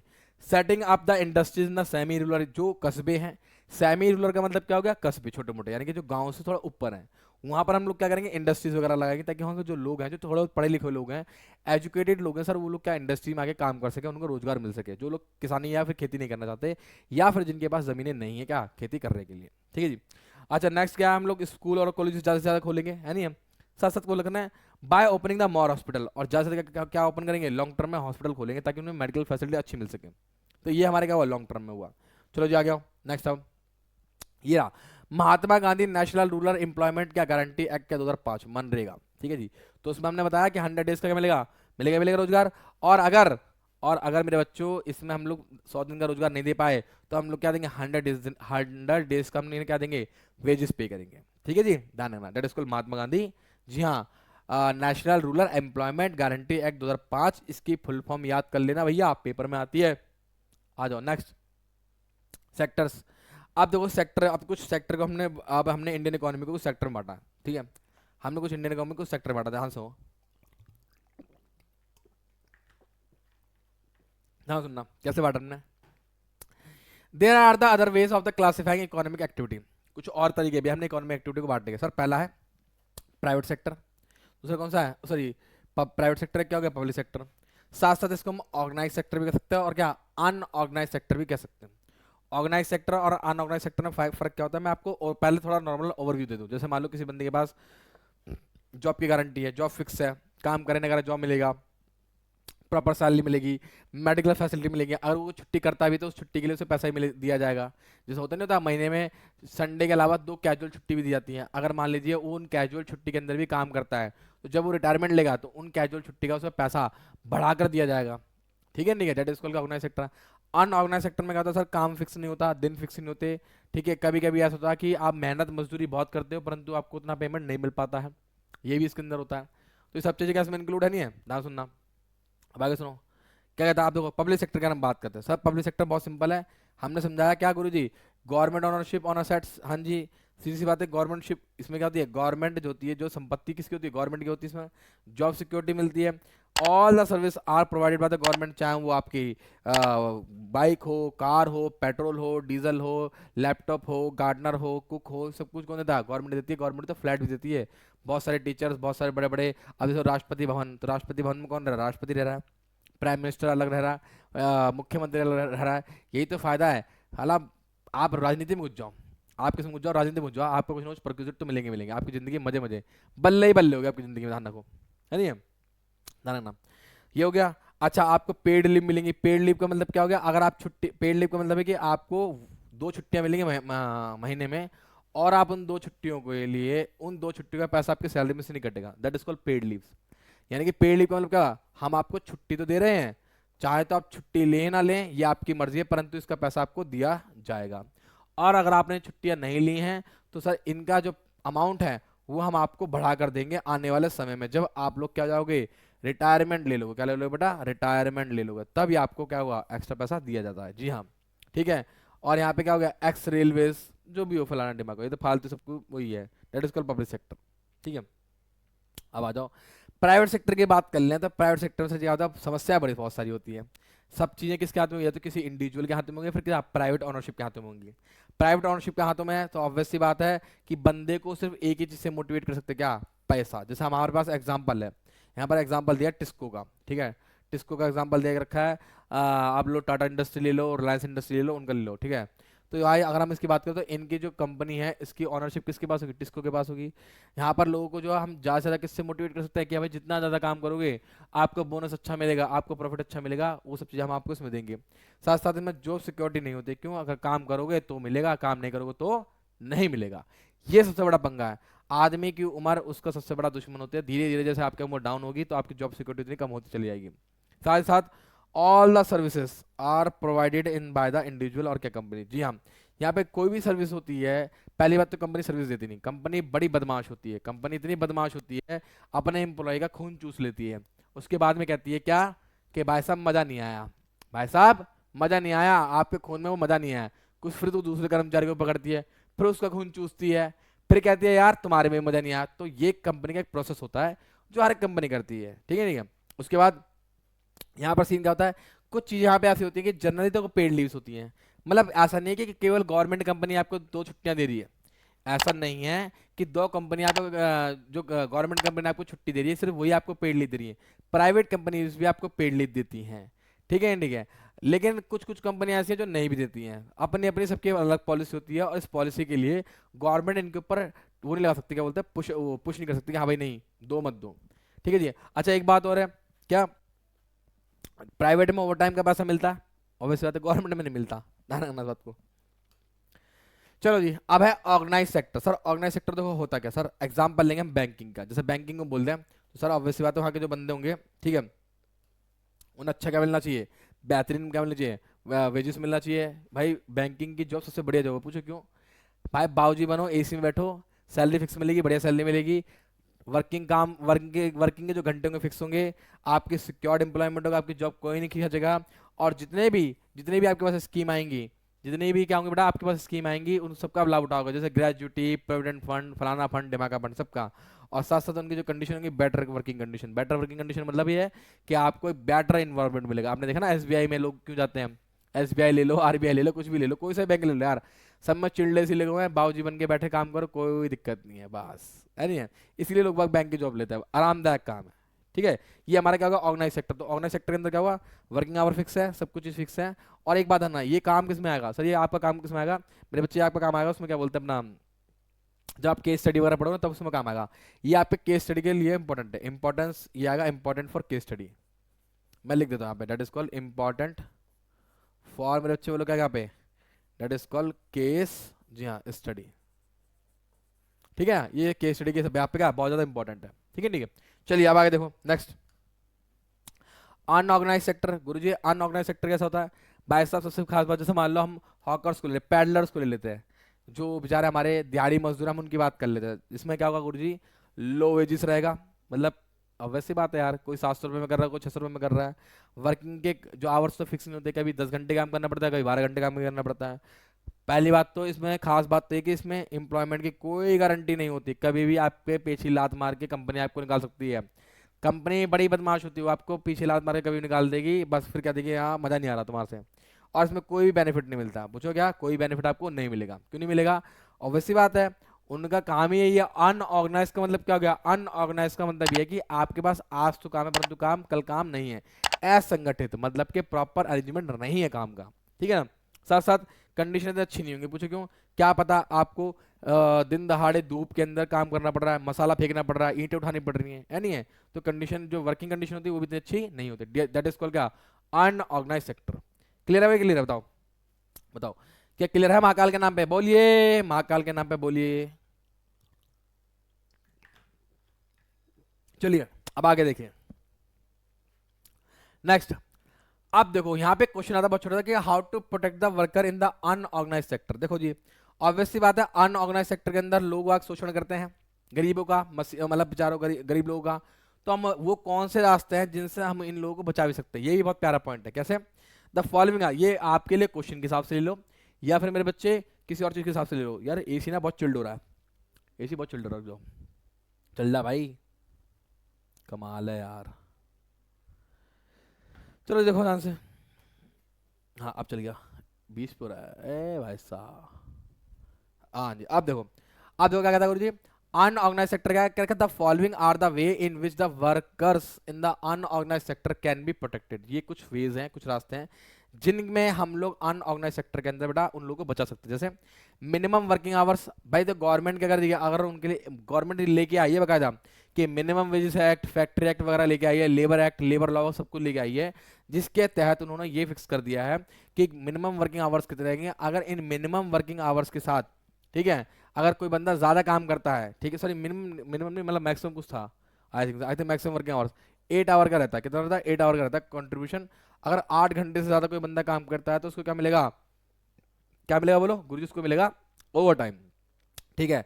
To help the self employed people, जो लोग अपना खुद का काम कर रहे हैं, जैसे दुकानदार हो गए, कुछ भी हो गया है ना, government can provide the loans. जी हाँ, अभी अभी गवर्नमेंट ने थोड़े समय पहले फुटपाथ वालों के लिए 20-20 हज़ार रुपए का लोन निकाला था। तो बहुत सारे भूखे नंगे ऐसे लोग थे जिन्होंने मतलब अप्लाई कर दिया। अब 20 हज़ार रुपए का लोन मिल रहा है, 20 हज़ार से लेके 2 लाख तक का लोन था उसमें, बल्कि 2 लाख नहीं बल्कि 20 लाख तक का लोन था। लेकिन पटरी और फेरी वालों को लेता, और ये डिपेंड करता है कि उनका काम किस तरह का, क्या वो इस कंडीशन में है कि वो पैसा दे पाए नहीं दे पाए, ठीक है नहीं है। Basic service such as education, health and क्या food should be taken care of by the क्या गवर्नमेंट। जी हाँ, और जिनकी बेसिक सर्विस है, चाहे वो एजुकेशन हो, चाहे उनकी हेल्थ हो, किनकी, मजदूरों की, ये सर कौन देखेगी? गवर्नमेंट देखेगी कि हाँ जहाँ पर अनऑर्गेनाइज सेक्टर चल रहा है, जहाँ पर बहुत सारे कॉन्ट्रैक्टर हैं, जहाँ पे बहुत सारी क्या बिल्डिंगें बननी है, चाहे मेट्रो हो, चाहे कोई पिलर हो। अब जैसे दिल्ली के अंदर वो बना है, क्या बोलते हैं अपना, दिल्ली सहारनपुर हाईवे बना है, इतना लंबा फ्लाईओवर पे हाईवे बनाया हुआ है। अब उसके लिए वहाँ पे जो मजदूर काम कर रहे हैं उनकी हेल्थ का, उनकी फैसिलिटी का, उनकी जो बच्चों की एजुकेशन का, पढ़ाई का, सब कुछ कौन देख रही है? गवर्नमेंट देख रही है। यानी कि हमारे श्रीमान नितिन गडकरी इस चीज़ को हैंडल कर रहे हैं, है नहीं है? चलो जी नेक्स्ट। अब आओ, support of government needed to, लो जी लो, किस चीज़ की जरूरत है? गवर्नमेंट रेजेस, अब गवर्नमेंट से मतलब किस किस चीज़ की जरूरत है? Government raises the money through the क्या? टैक्सेस। गवर्नमेंट को इस काम में एक काम करना चाहिए। गवर्नमेंट कहाँ से रेज करती है पैसा? जी through the taxes and the other way to meet the expense on it the service rendered. Government जो है अपनी सर्विस जो लोगों को प्रोवाइड करती है, चाहे वो हेल्थ की हो, हॉस्पिटल की हो, फ्री एजुकेशन हो, फ्री बिजली, फ्री पानी, सर इस सब का वो निचोड़ किससे लेती है? टैक्सेस से लेती है, ताकि वो आपको सर्विस दे सके। जी हाँ, गवर्नमेंट ये करती है। अब केजरीवाल ने दिल्ली में अगर क्या पानी फ्री कर रखा है? केजरीवाल ने दिल्ली में पानी फ्री कर रखा है, इसका मतलब ये थोड़ी ना कि वो पानी का पैसा अपनी जेब से भरता है। भाई साहब वो टैक्स के जरिए, वो किसी न किसी रूप में टैक्स के जरिए आपसे क्या करता है? वसूल लेता है ना? Government have to undertake heavy spending such as the construction of road. देखो गवर्नमेंट बहुत बड़े बड़े काम करती है, रोड बना रही है, रेलवे, ब्रिजेस, ठीक है, generating electricity, power, irrigation, loan हो गया, डैम्स हो गया, सब कुछ बना रही है। अब ये फैसिलिटी वो कैसे कर पा रही है? इसी वजह से तो कर पा रही है, उसके बाद टैक्सेस आ रहे हैं, और उन्हीं टैक्सेस थ्रू क्या कर रही है वो? इन सबको बनाती है। जब ये बनते हैं तो उनके पास क्या आता है? एम्प्लॉयमेंट आता है। There are some activity which the government has to support to encourage the क्या, private sector to continue the production of business. जी हाँ, कुछ और एक्टिविटी भी ऐसी हैं जहां पे गवर्नमेंट क्या करती है? प्राइवेट सेक्टर को इनकरेज करती है कि तू बाबू काम कर, बेटे बेटे मेरे बच्चे काम कर, तू काम कर, इनकरेज कर। जैसे कि मान लो गवर्नमेंट कहती है कि भाई काम करो। अब गवर्नमेंट मान लो रोड बना रही है, अब गवर्नमेंट ने था, गवर्नमेंट ने खुद रोड बनाना बंद कर दिया। गवर्नमेंट कोई भी काम खुद नहीं करती, गवर्नमेंट सिर्फ प्लान पास करती है, बजट पास करती है। अब जो जितने भी नितिन गडकरी ने क्या काम करा, जो फ्लाईओवर बनवाया, उसका जो पैसा है, उसका जो मेरे भाई पैसा है, सीधी बात है, उसने कोई भी एम्प्लॉयमेंट, कोई भी बंदा, कोई भी बुलडोजर, सरिया, सीमेंट, कुछ भी गवर्नमेंट का नहीं उसमें। उसने सिर्फ ठेका दे दिया, भाई मुझे इतने बजट में ये काम करवाना है, बात खत्म हो गई। और साथ ही साथ अलग अलग जगहों के लिए ना अलग अलग ठेकेदार लगा दिए। मतलब ये कि ये फ्लाईओवर जो है ना, वो पूरा पूरा किसी एक कंस्ट्रक्शन कंपनी को नहीं है, अलग अलग कंस्ट्रक्शन कंपनी, दिल्ली में अलग है, यूपी में अलग है, यूपी के 50 किलोमीटर बाद का हिस्सा किसी और के हाथों में अलग अलग है, ये सोचो आप। लेकिन सबके पास मटेरियल, कंक्रीट, सरिया, ये सब कुछ का एक ही क्वालिटी का रखवाया उन्होंने। ये उसने दिमाग चला दिया, लगा लो, जस्ट इमेजिन। वो कहेंगे भाई हाँ लो जी लो, अब आगे देखो। Government also need to pay the attention to aspects of human development. उन्हें इस बात की भी ध्यान रखना पड़ेगा कि जो लोग बेटा काम कर रहे हैं उनके लिए अच्छा पानी है कि नहीं है, क्या उनके बच्चों के लिए अच्छी एजुकेशन है कि नहीं है, क्या उनके लिए अच्छी फैसिलिटी है कि नहीं है, हेल्थ फैसिलिटी। कल को भगवान ना करे काम करते करते कुछ हो जाए तो क्या वो बच पाएंगे? नहीं बच पाएंगे। ये सब कुछ वो अश्योरिटी करवाती है। इसी वजह से क्या होता है, जब कभी भी कहीं कंस्ट्रक्शन चल रहा होता है तो उसके आसपास इस बात की श्योरिटी जरूर रखी जाती है कि हॉस्पिटल है या नहीं है। अगर नहीं है तो मेडिकल फैसिलिटी ऑलमोस्ट क्या रहती है वहाँ पे? अवेलेबल करवाई जाती है बकायदा। कुछ कुछ जगह तो एम्बुलेंस ऑलमोस्ट खड़ी रहती है, लगा लो। हाँ चलो जी नेक्स्ट। अब आइए, अब हम लोग कुछ बात करें, कुछ क्वेश्चंस को डिस्कस करेंगे मेरे भाई। क्वेश्चन को डिस्कस करना बहुत जरूरी है, महाकाल के नाम पे अगर डिस्कस नहीं करोगे तो जिंदगी क्या हो जाएगी? खराब हो जाएगी। चलो जी आ जाओ, ध्यान सुनो। क्या था मेरे बच्चे? पहला question, explain reason for the rising the importance of the territory sector in India. भाई रीजन क्या है इसके पीछे यार? अभी अभी हमने पढ़ा था, मैंने आपसे क्या बोला, वन शॉट पढ़ोगे तो वन शॉट में फायदा ही होगा कि चीज़ों को बहुत सिंक्रोनाइज तरीके से बहुत जल्दी से पढ़ पाओगे, साथ ही साथ आप क्या करोगे, चीज़ों को रिलेट भी कर पाओगे। अब यहाँ पर हमारे से पहला क्वेश्चन यही पूछ लिया कि वो वजह क्या है, कि वो वजह क्या है मेरे बच्चे, कि हमारा जो टर्शरी सेक्टर है उतना बढ़ गया। ऑब्वियस सी बात है गुरुजी, आपने बताया था कि एग्रीकल्चर बढ़ा, मैन्युफैक्चरिंग बढ़ा, और कहीं ना कहीं सर क्या कर रहे हैं? बाय बैकएंड पे क्या कर रहे हैं? सपोर्ट किसको कर रहे हैं? हमारे टर्शरी सेक्टर कर रहे हैं। बड़े ध्यान सुनना क्या कहता है भाई।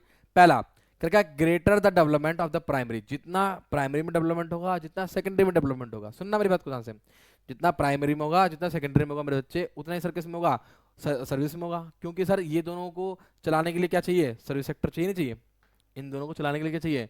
सर्विस सेक्टर चाहिए भाई।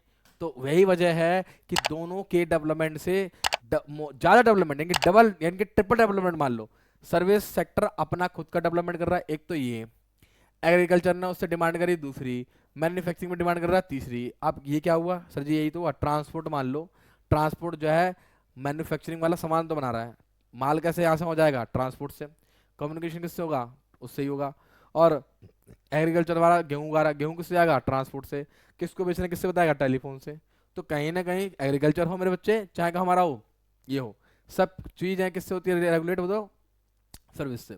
उन्होंने यहाँ बताया कि tertiary sector has the become the largest producer in India because various kind of the service such as the hospital. जी हाँ, आज की डेट में ये जो सर्विसेज है, हॉस्पिटल, एजुकेशनल, पुलिस स्टेशन हो गया, कोर्ट्स हो गए, सब के सब जितनी भी हैं, इस सब किसमें भरी पड़ी है, इसी में भरी पड़ी है। और आज की डेट में आप देख लो, कोचिंग सेंटर तो भर के है।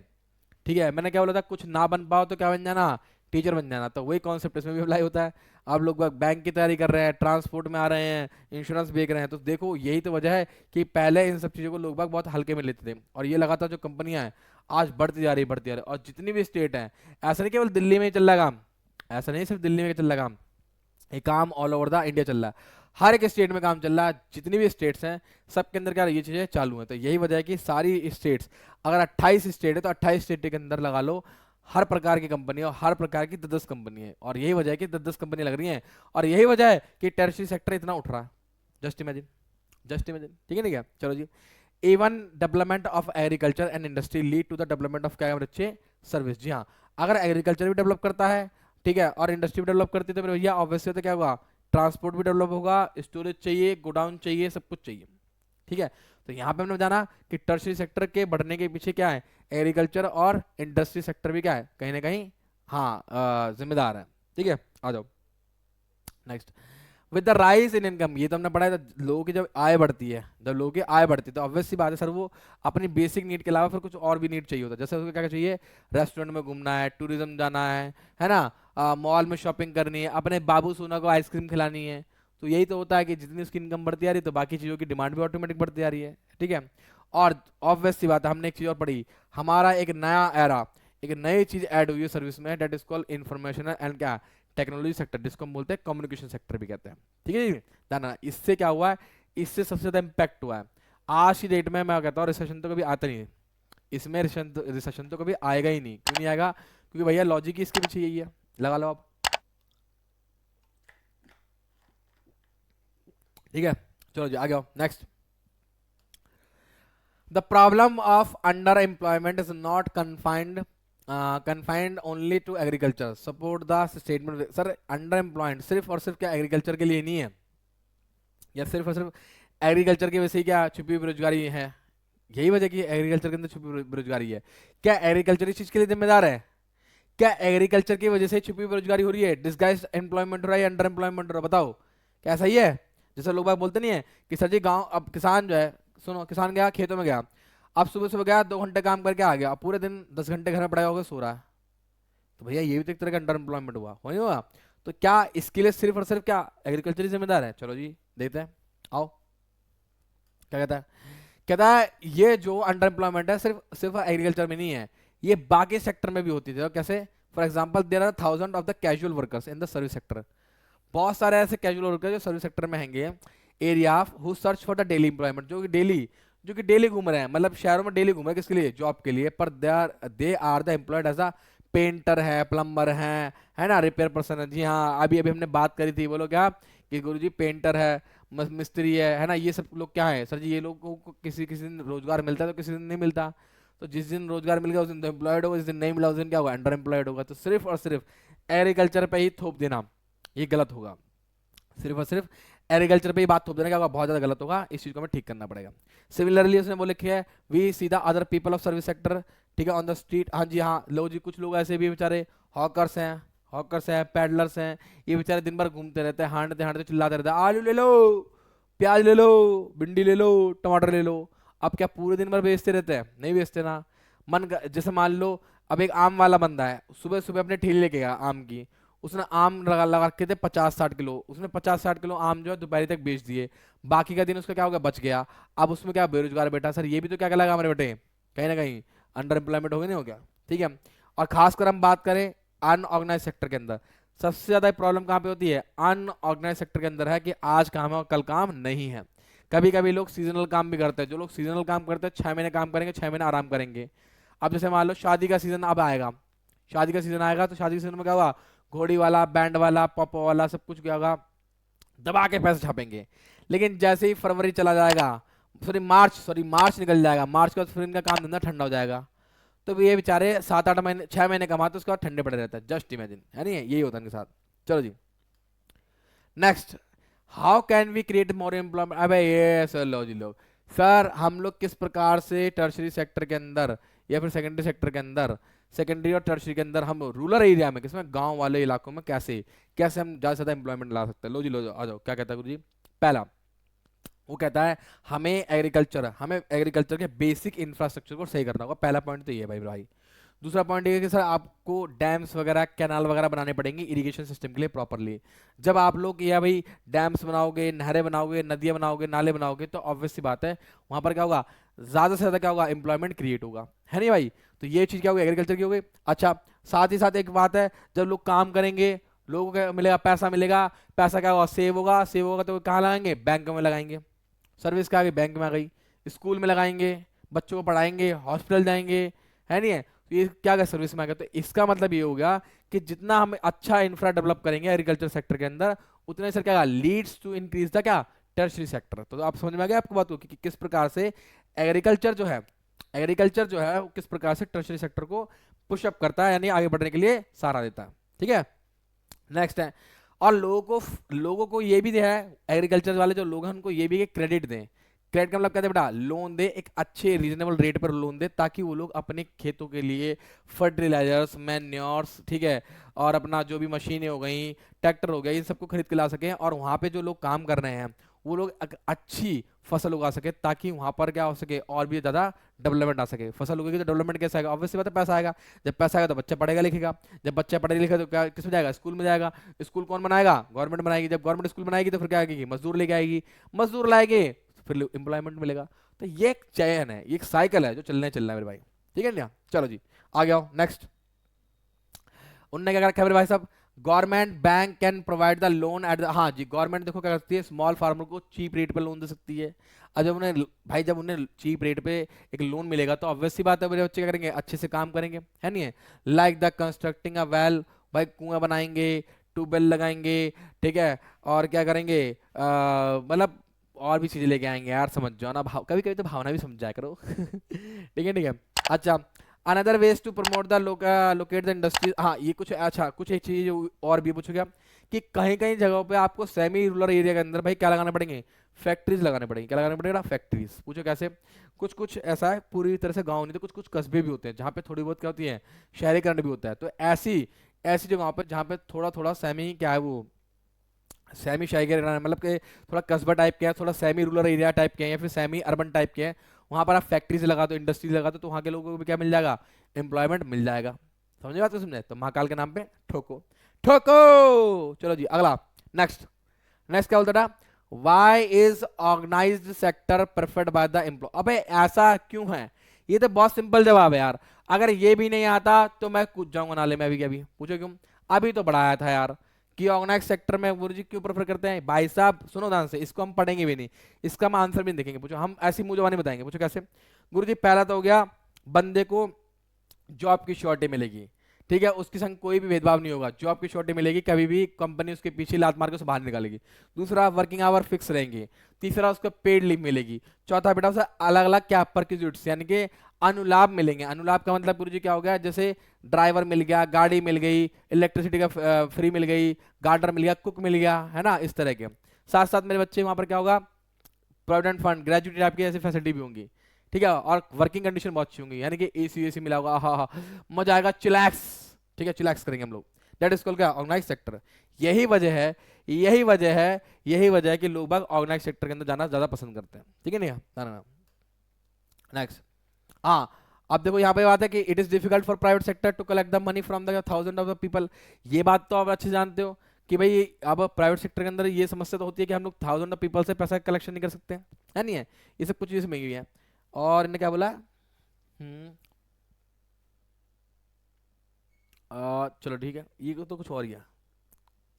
अच्छा एम्प्लॉयज बाय, अच्छा ये तो ठीक है ठीक है ठीक है। चलो जी नेक्स्ट आ जाओ मेरे बच्चे, आ जाओ। क्या कहता है नेक्स्ट बेटा, how does the public sector contribute to the economic development for the nation. अब ये बताओ, पहला क्वेश्चन बड़ा प्यारा है कि किस प्रकार से पब्लिक सेक्टर ने कंट्रीब्यूट किया हमारे क्या इकोनॉमिक डेवलपमेंट में। अब बताओ यार, ये वैसी बात है, रेलवे चल रहा है, इतना बड़ा सिस्टम चल रहा है, सब किसकी देन है मेरे बेटे, पब्लिक सेक्टर की देन है। देखो ध्यान से, किस प्रकार से दिया, पहला पहला सर जी इन्हें प्रमोट करा। देखो हमारे यहाँ का देन रेलवे है, पोस्ट ऑफिस है, टेलीग्राम, ये सब हमारी देन है, किसकी, पब्लिक सेक्टर की। उनने बताया, उन्होंने बताया it promote rapid economic development through the क्या क्रिएशन एंड एक्सपेंशन ऑफ क्या इंफ्रास्ट्रक्चर। गवर्नमेंट के पास पैसा बहुत है, गवर्नमेंट के पास टैक्सेस का पैसा बहुत है, गवर्नमेंट के पास रेवेन्यू बहुत है, तो बड़े लेवल के जितने भी प्रोजेक्ट है वो गवर्नमेंट कर सकते हैं। यही वजह है कि इंफ्रास्ट्रक्चर को जितना इन्होंने डेवलप करने की कोशिश करी उतनी एम्प्लॉयमेंट जनरेशन हुई, और जितनी ज़्यादा एम्प्लॉयमेंट जनरेशन होगा उतना ही क्या इकोनॉमिक डेवलपमेंट होगा किसी भी नेशन का, है ना। आ जाओ, the public sector provide the various service. हाँ जी, अच्छा एक बात सुनो ध्यान से, बहुत ध्यान सुनना। अबे ये क्या आ गया भाई, हाँ एक बात सुनो बहुत ध्यान से। पब्लिक सेक्टर ने आज हमारे कहीं ना कहीं घर, गांव, शहर, नदी, नाले, जो भी सब कुछ है किसी न किसी चीज से जोड़ रखे हैं। अगर आपको आज दिल्ली के अंदर आना है तो रोड पकड़ो, बाय ट्रेन पकड़ो, बाय एयर पकड़ लो, आ जाओगे, है नहीं है, ये बात को आप लोग ध्यान रखना। तो कहीं ना कहीं गवर्नमेंट ने इन सभी चीजों का निर्माण इस तरीके से करा कि आज एक जो राज्य है दूसरे राज्य से बहुत आसानी से कनेक्ट है। आप किसी भी राज्य में, क्षेत्र में, गांव में बहुत आसानी से पहुंच सकते हो। That is called economic development. और वो लोग भी अपनी चीजों के लिए, चाहे वो एजुकेशन हो, चाहे वो हॉस्पिटल हो, चाहे वो फसल बेचना हो, चाहे वो एम्प्लॉयमेंट पाना हो, उसके लिए अपने क्षेत्र को छोड़कर दूसरे क्षेत्र में आ सकते हैं आसानी से। ठीक है, नेक्स्ट। अच्छा, इसमें एक बात बोली गई कि भैया एक बात तो आपके पास कि large number of activity are the primary, ये बात तो हमें मालूम है, ठीक है। अब large number of activity primary sector में चलती हैं, लेकिन एक बात तो कहीं ना कहीं आपने इस बात को भी ध्यान रखा होगा कि सबसे ज्यादा लोग हमारे किस में इन्वॉल्व हैं अभी भी भाई, उसमें इन्वॉल्व है, क्या बोलते हैं अपना, प्राइमरी सेक्टर में इन्वॉल्व है। तो इतने नंबर ऑफ लोग प्राइमरी सेक्टर में इन्वॉल्व है, तो उनके लिए स्कूल, अच्छा पानी, बिजली, घर, हॉस्पिटल, ये सब कौन प्रोवाइड कर रहा है? गवर्नमेंट प्रोवाइड कर रही है ना। अगर गवर्नमेंट प्रोवाइड नहीं करेगी, अगर गवर्नमेंट प्रोवाइड नहीं करेगी तो मेरे भाई समस्या तो पैदा होगी, नहीं होगी? समस्या क्या पैदा होगी यार, वो लोग काम नहीं कर पाएंगे तो नेशन के अंदर कंट्रीब्यूशन कैसे होगा? ऑब्वियस सी बात है। कुछ ऐसी एक्टिविटी हैं जो गवर्नमेंट क्या कर रही है, सपोर्ट कर रही है, जैसे इलेक्ट्रिसिटी, जैसे मेरे बच्चे small scale industry. Small scale industry जानते हो ना, लघु उद्योग, सॉरी लघु कुटीर उद्योग, एक होता है लघु कुटीर उद्योग जो होते हैं हमारे स्मॉल स्केल इंडस्ट्री, बेसिकली जो घरों में होते हैं। आज की डेट में हमारे दिल्ली में, चाहे दिल्ली को भी ले लो, दिल्ली के बहुत सारे घरों में भी क्या होती है, महिलाएं जो अपने बच्चों को लेके बैठी हुई हैं, सास को लेके बैठी हुई हैं, अपने जो है नंद भौजाई को लेके बैठी हुई हैं और काम कर रही हैं। That is called small scale industry, जिसके अंदर जो एक बिजनेस की एक्टिविटी होती है उस घर के सभी परिवार करते हैं मिलकर, और क्या करते हैं, अर्न करते हैं। तो ये गवर्नमेंट सपोर्ट कर रही है बाकायदा उनको, और साथ ही साथ उनको फूड सप्लाई की जो चेन है उनमें हेल्प कर रही है। ठीक है, ठीक है, इस बात को ध्यान रखना। अच्छा, और इन्होंने सर क्या कहा, देखो ये बोला ना, स्मॉल हो चाहे मीडियम हो चाहे कॉटेज इंडस्ट्री हो, ठीक है, चाहे छोटी हो चाहे मीडियम हो या फिर कॉटेज, मतलब और भी कुटीर हो, बहुत छोटी से छोटी क्यों ना हो, एक सुई बनाने वाले भी या बीड़ी बनाने वाले भी उद्योग को सपोर्ट कर रही है गवर्नमेंट। क्यों? लोगों को क्या मिल रहा है, रोजगार मिल रहा है। ठीक है, गवर्नमेंट इस बात की श्योरिटी भी रखते हैं बच्चे कि सभी गुड्स और सर्विसेज की अश्योरिटी गांव में भी होनी चाहिए, ना कि सिर्फ शहरों में होनी चाहिए। और यही वजह है कि शहर और गांव में दोनों चीज की अवेलेबिलिटी के मुहैया कराने से ही आज इकोनॉमिक डेवलपमेंट क्या हुआ, हो पाया है। और ये किसके थ्रू हो रहा है बच्चे? पब्लिक सेक्टर के थ्रू हो रहा है। ठीक है, चलो जी, लो मेरे भाई साहब, तो भाई ये हमारा ऑलमोस्ट सारा दी एंड हो चुका है। तो आज हमने इसके अंदर देखो क्या क्या पढ़ लिया। एक बार थोड़ा सा रिकॉल कर लेते हैं, थोड़ा रिवाइंड कर लेते हैं ताकि हमें अच्छे समझ आए गुरुजी हमने क्या क्या पढ़ा है। मेरी बात को बड़ा ध्यान सुनो सर। हमने जैसे पढ़ लिया अभी ऑर्गेनाइज सेक्टर, अनऑर्गेनाइज सेक्टर की भैया जॉब वगैरह फिक्स होती है। हमने प्राइमरी पढ़ा, सेकेंडरी पढ़ा, टर्शरी पढ़ा। प्राइमरी का रोल पहले ज़्यादा था, बाद में प्राइमरी का कम हो गया, अब टर्शरी का ज़्यादा हो चुका है नहीं है? टर्शरी को जो है बढ़ने में किस प्रकार से एग्रीकल्चर ने और सेकेंडरी सेक्टर ने हेल्प करा है। तो ये कहीं ना कहीं ये सारे के सारे पॉइंट्स बड़े इंपॉर्टेंट हैं। साथ ही साथ हमने ये भी जाना कि क्योंकि मेरे भाई जो पब्लिक सेक्टर और क्या प्राइवेट सेक्टर में फर्क क्या होता है। पब्लिक सेक्टर गवर्नमेंट के हाथ में होता है, और प्राइवेट सेक्टर किसके हाथ में होता है? इंडिविजुअल के हाथ में होता है, फिर प्राइवेट कंपनीज के हाथ में होता है। प्राइवेट के अंदर सर जी आपको मोटिवेशन क्या मिलेगा? प्रॉफिट होगा। और पब्लिक के अंदर कोई मोटिवेशन नहीं है, मोटिवेशन सिर्फ ये है कि आपकी सैलरी फिक्स है और आप बाबूजी बन के काम करोगे। ठीक है ना? तो भाई और बहनों देखो, हमने इसका one shot of the and कर लिया, दैट स्कूल का। ये हमारा वन शॉट मेरे बच्चे क्या होगा? दी एंड। क्या होगा बेटे? दी एंड। तो मेरे भाइयों और बहनों, तो ये रहा आपका चैप्टर क्या है? Sector of Indian economy. तो मेरे प्यारे बच्चों, दी एंड हो गया। अगर आपको कोई भी समस्या कुछ भी हो तो 9658885888 पे कॉल या मैसेज करना। मैं आपका अपना कुलदीप कुमार उस पर मिलूंगा, और महाकाल पे हम नाम पे हम क्या करेंगे? लाइक ठोकेंगे। ठीक है, तो मेरे बच्चों चलते हैं, मिलते हैं किसमें? अपने नेक्स्ट वीडियो में। तब तक के लिए अपना ध्यान रखें, सतर्क रहें, सुरक्षित रहें और देखते रहे क्या कैलविन योद्धा। मैं हूं आपका अपना कुलदीप कुमार, मिलता है किसमें? नेक्स्ट क्लास में। तब तक के लिए ठोको महाकाल के नाम पे।